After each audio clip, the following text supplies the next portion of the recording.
Jóvenes, el día de hoy voy a explicar alrededor de un sistema de coordenadas rectangulares, también conocido como sistema cartesiano, en honor a René Descartes, y voy a ocupar para explicar cómo ubicamos puntos en el plano, también conocido como R2. Lo primero que tenemos que recordar es que el sistema de coordenadas rectangulares o cartesianos está basado en dos ejes. Un eje llamado, el eje vertical llamado de las coordenadas, y un eje perpendicular llamado el eje de las abscisas o de las X. El punto de intersección es un punto en particular llamado el origen. Podemos observar que esto nos hace que dividamos este plano en cuatro, que son llamados cuadrantes. Se enumeran en sentido contrario a las manecillas del reloj, ¿sí? Como podemos observar, el cuadrante 1, en ese sentido el cuadrante 2, seguimos al cuadrante 3 y terminamos con el cuadrante 4.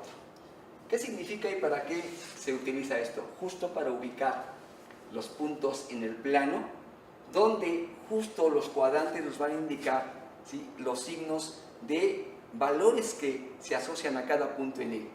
Por ejemplo, en el primer cuadrante tendríamos valores positivo con respecto a la posición que guarda ese punto en el eje de las X, ¿sí?, coma, con también positivo en el eje de las Y.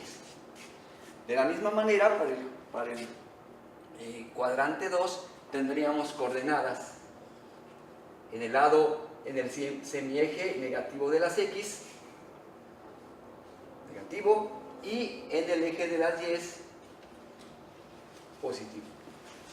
Continuando con el tercer cuadrante, aquí tendríamos coordenadas también negativas para el eje de las X y coordenadas negativas para el eje de las Y. Podemos observar que en ese tercer cuadrante, ¿sí?, son las dos coordenadas, la de la X asociada al eje de las abscisas y la de la Y asociada al eje de las ordenadas. Ambos son negativos, justo en opuesto al primer cuadrante, que tiene las coordenadas ambas positivas. Finalmente, el cuadrante 4 tendríamos que tener para posicionar el punto con respecto al eje de las X, obviamente es la parte positiva, coma, y en la parte de las Y, justo la parte negativa. ¿Para qué nos sirve esto? Con estos, la identificación de los signos en cada cuadrante, podemos identificar rápidamente si nos dieran un punto, por ejemplo, el punto A con coordenadas menos 3,2, podríamos rápidamente identificar en qué cuadrante se ubica este punto. Obviamente la primera coordenada siempre está asociada con el eje de las X, esto no hay que perderlo de vista, es sumamente importante porque el ponerlo al revés nos origina problemas. Y enseguida, ¿sí?, el valor que corresponde a la posición con respecto al eje de las Y. Asimismo, podremos observar que, observando los signos, tenemos la X con signo negativo, ¿sí?, y la Y con signo positivo. Evidentemente, este punto quedaría ubicado ¿en qué cuadrante? En el segundo cuadrante. De esta manera yo puedo ubicar fácilmente, dado el valor de un punto con sus coordenadas, en qué cuadrante.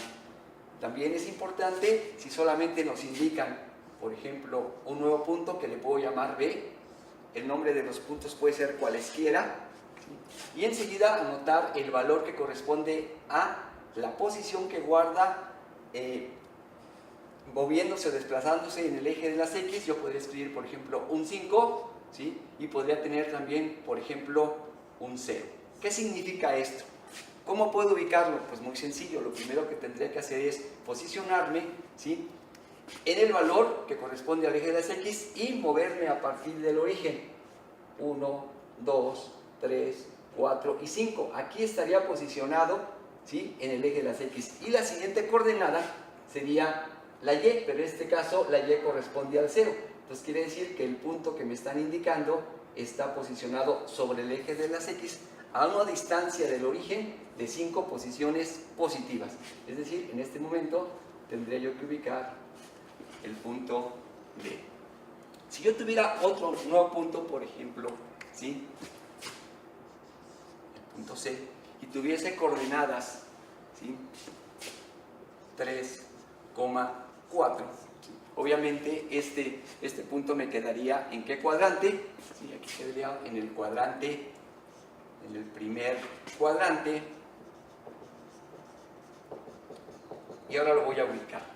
¿Cómo lo ubico? De igual manera como hice con el punto B, tomaría primero el valor en el eje de las X, 1, 2, 3, me posiciono aquí, y luego tomaría a partir de esa posición en las Y positivo, es decir, tendría que moverme 4 puntos, 4 unidades hacia arriba, porque es positivo, 1, 2, 3, 4, entonces quedaría aquí el punto. Yo puedo hacer una cosa como estas, ¿de acuerdo? Ahí está. Yo aquí tendría mi punto C, ¿de acuerdo?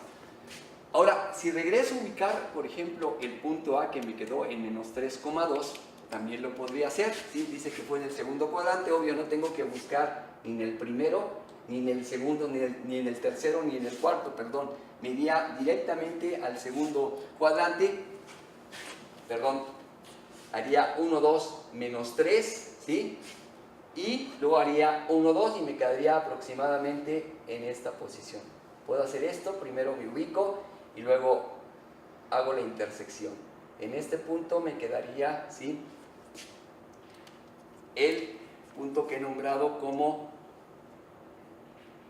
A. Lo voy a remarcar, ¿sí? Ahora ya tengo ubicados prácticamente 3 puntos. Yo podría, con esto, quizás si los uno, observar que esto me va a construir una figura. ¿Cuál figura? Bueno, pues podríamos hacer la unión de ellos. Voy a hacerlo, ¿sí?, ahora con el color azul, ¿sí? Voy a unir, por ejemplo, de A a B. Primero de C a B por cercanía, de A a C, ¿sí?, y de A a B. Perdón, una cosa así. Ahí está. Voy a corregir un poco esto. Obviamente, si elimino ya las rectas que me permitieron, obtengo ya una figura, que en este caso es un polígono de 3 lados, es un triángulo con sus 3 vértices que corresponden, ¿sí?, el vértice A con estas coordenadas en el segundo cuadrante, el vértice B que no corresponde a ningún cuadrante, este está justo lo voy a anotar así, en el eje de las X. Y el punto C que me quedó en el primer cuadrante. Vuelvo a recalcar aquí los puntos de intersección que corresponden a los vértices. Una forma muy rápida de identificar puntos en el plano, considerando los signos de los mismos para rápida ubicación en los cuadrantes. Con esto podemos rápidamente decir que sin ningún problema puedo ubicar puntos en el sistema de coordenadas rectangulares o cartesianas, y a partir de ellos yo puedo unir los puntos si es necesario o simplemente terminar. Espero que esta parte de ubicación de puntos en el plano, también llamado R2, haya sido claro y les sea de utilidad.